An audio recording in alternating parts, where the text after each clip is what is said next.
Kita semua sering lihat kan, ada saham yang tiba-tiba terbang tinggi, nggak lama kemudian anjlok bebas. Nah, hari ini kita akan bedah satu kasus yang sangat menarik. Tujuannya satu, supaya kita bisa belajar membedakan mana yang cuma kepanikan pasar sesaat dan mana yang benar-benar cerminan kondisi perusahaan. Yuk, kita mulai.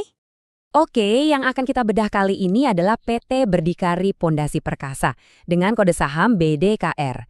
Perusahaan ini sebenarnya pemain lama di bidang konstruksi, sudah ada dari tahun 1984. Tapi di bursa saham, mereka ini anak baru, karena baru melantai di bulan Maret 2023. Dan begitu masuk bursa, pasar sepertinya langsung jatuh cinta. Saham BDKR meroket gila-gilaan, naik sampai 330% hingga puncaknya di pertengahan tahun 2024. Luar biasa kan?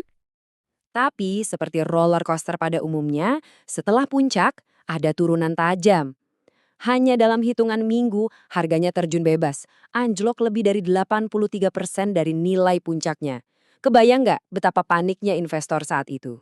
Nah, disinilah momen krusial bagi seorang investor. Apa sih yang sebenarnya terjadi di balik angka-angka dramatis ini? Apakah ini cuma kepanikan pasar? Atau jangan-jangan memang ada masalah besar di dalam perusahaannya?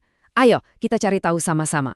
Oke, pertama-tama mari kita lihat dulu kronologi kejatuhannya di tahun 2024. Kita perlu paham seberapa dalam penurunannya dan bagaimana regulator pasar merespon situasi ini.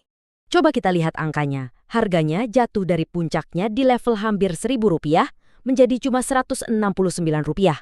Dan ini terjadi dalam waktu kurang dari sebulan. Penurunan yang sangat-sangat cepat. Saking parahnya penurunan ini, Bursa Efek Indonesia sampai harus turun tangan. Mereka mengeluarkan pemberitahuan yang namanya Unusual Market Activity atau UMA. Bahkan perdagangannya sempat dihentikan sementara. Ini sinyal bahwa kejatuhannya memang tidak wajar. Nah, di saat pasar panik, apa yang dilakukan perusahaannya? Ini yang menarik. Mereka nggak tinggal diam. BDKR merespons dengan sebuah aksi korporasi yang disebut buyback. Apa sih artinya ini? Mari kita lihat. Jadi, mereka mengumumkan akan membeli kembali saham mereka sendiri dari pasar. Ini adalah cara klasik dari manajemen untuk berbicara pada investor. Pesannya jelas, hey, kami percaya pada perusahaan kami, dan menurut kami, harga saham saat ini sudah terlalu murah. Ini adalah sinyal kepercayaan diri yang sangat kuat di tengah badai. Dan mereka nggak main-main. Dana yang disiapkan itu cukup besar loh, Rp80,3 miliar untuk membeli kembali sampai 10% sahamnya. Sekarang coba perhatikan data ini. Apa efeknya? Betul, uang kas perusahaan di pos aset dan ekuitas memang jadi berkurang karena dipakai untuk membeli saham. Tapi imbalannya adalah jumlah saham yang beredar jadi lebih sedikit. Nah, secara teori, ini bisa membuat nilai per lembar saham jadi lebih tinggi untuk investor yang masih bertahan. Oke, sinyal dari buyback tadi itu bagus. Tapi sebagai investor cerdas, kita nggak bisa cuma percaya sinyal. Kita harus cek langsung mesinnya. Apakah bisnis perusahaan ini benar-benar sehat dan berjalan dengan baik? Dan disinilah ceritanya jadi sangat menarik. Lihat deh, saat harga sahamnya hancur lebur di akhir 2024, kinerja bisnisnya justru sebaliknya. Laba bersihnya malah diproyeksikan tumbuh 66% di tahun berikutnya. Ini adalah bukti nyata perbedaan antara sentimen pasar yang panik dengan fundamental bisnis yang sebenarnya. Bukan cuma itu, mereka juga berhasil dapat kontrak baru senilai Rp336 miliar. Yang lebih penting lagi, ada pergeseran strategis. Sekarang lebih dari 60% kontraknya datang dari swasta. Ini bagus, artinya mereka mengurangi ketergantungan pada proyek pemerintah yang kadang fluktuatif. Sekarang, kita coba bandingkan dengan perusahaan sejenis. Fokus ke kolom paling kanan, rasio P per B atau price to book. Angka BDKR ini di 0,97 kali. Artinya apa? Secara sederhana, harga sahamnya di pasar itu lebih rendah dari nilai aset bersih perusahaannya.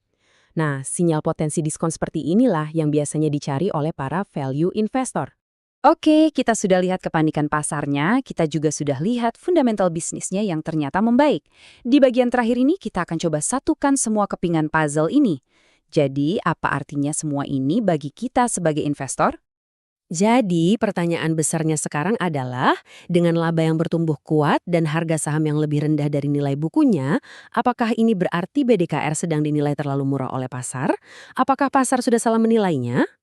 Ada satu faktor penting lagi. Saat ini, BDKR ini jarang sekali diliput oleh analis sekuritas. Ini ibarat pedang bermata dua. Di satu sisi, ini resiko, karena informasinya jadi lebih terbatas. Tapi di sisi lain, ini bisa jadi peluang besar buat Anda yang rajin riset untuk menemukan harta karun ini sebelum orang banyak menyadarinya. Pada akhirnya, kisah BDKR ini mengajarkan kita satu pelajaran yang sangat berharga. Tantangan terbesar kita sebagai investor itu seringkali bukan tentang menemukan perusahaan yang bagus, tapi tentang memiliki mental yang cukup kuat untuk memisahkan rasa takut yang diciptakan pasar dari nilai fundamental sebuah bisnis. Pertanyaannya sekarang untuk Anda, bagaimana Anda akan menerapkan pelajaran ini?